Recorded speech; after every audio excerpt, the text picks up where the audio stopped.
I've heard a lot of people talking about this situation going on in the Suez Canal, and there's a lot of implications to it. So there's a lot of ways to look at it. But one thing that's often happens is that people make things out to be a conspiracy when there's just a normal incompetence in engineering and planning.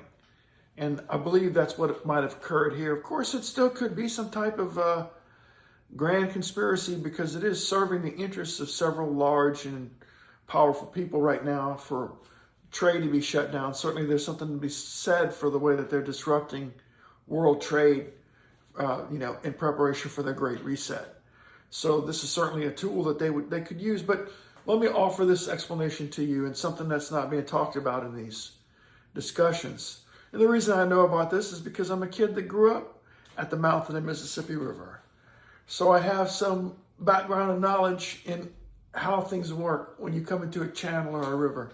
And the fact is, people keep talking about this captain, and there's a ha ha ha because it was a female captain, and that is funny enough. But the thing about it is that the way river traffic works and the way it works in any industrialized channel, shipping channel as we see, for various economic reasons, as well as safety and everything else that goes along with it, the fact that people are going to starve because of mistakes made like this, is that every ship that enters a channel like this worldwide, there's a guild or a group of people that have set themselves up to be pilots, okay? They're sponsored by the government, and they, in general, keep the traffic moving because they have specialized knowledge of the sandbars and the various navigational problems inside of a particular channel. In the case of the Suez Canal, I've seen several videos online here about trips up and down the Suez, and there's even specific pilots for different parts of the canal. So it's a very specialized knowledge. That being said, how much more obvious is it that it's a problem? See, the thing is that if you look at the size of the ship, they just went a little bit too far. And maybe a lot of times they made it through with these types of ships. I bet they've had some close calls before.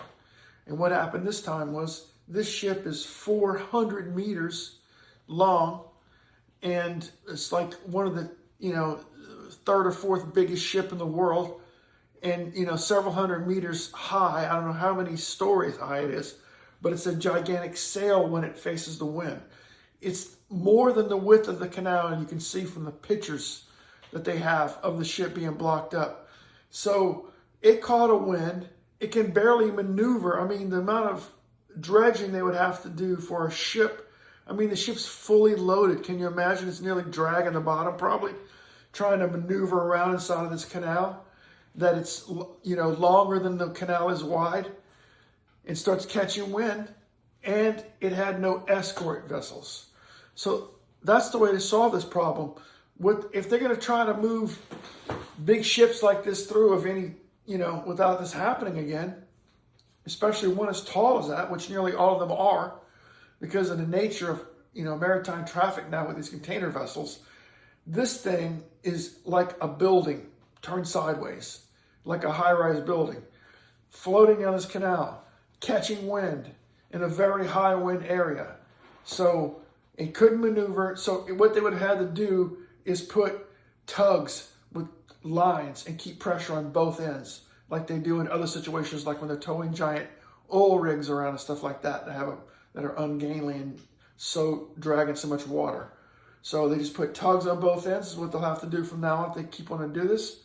Keep tension. They can even have now computer-controlled GPS to move this boat and help it in case it gets in a bind like this, because really, even though this thing apparently has bow thrusters and stern thrusters to try to help it maneuver, but they're not very powerful in comparison to the wind that it was facing. So anyway, that's an explanation of what happened, a little bit more deeper, and about navigation inside of these channels. And it is more than 100% likelihood that the master of this vessel at the time was not the captain hired by the company, but a specialized pilot that has is a very lucid and controlled person, and is a very good pilot in the fact that they know this channel immensely, more than anyone possibly could that wasn't local. And that's how this happened. And so something they're going to have to evaluate from that going on. There's no way a normal person can do this. They'll take computer control and practically AI to get these things through this canal. It's like threading a needle, you know, it's not good. Anyway, this is Murray Rothbard with Rothbeard, rather.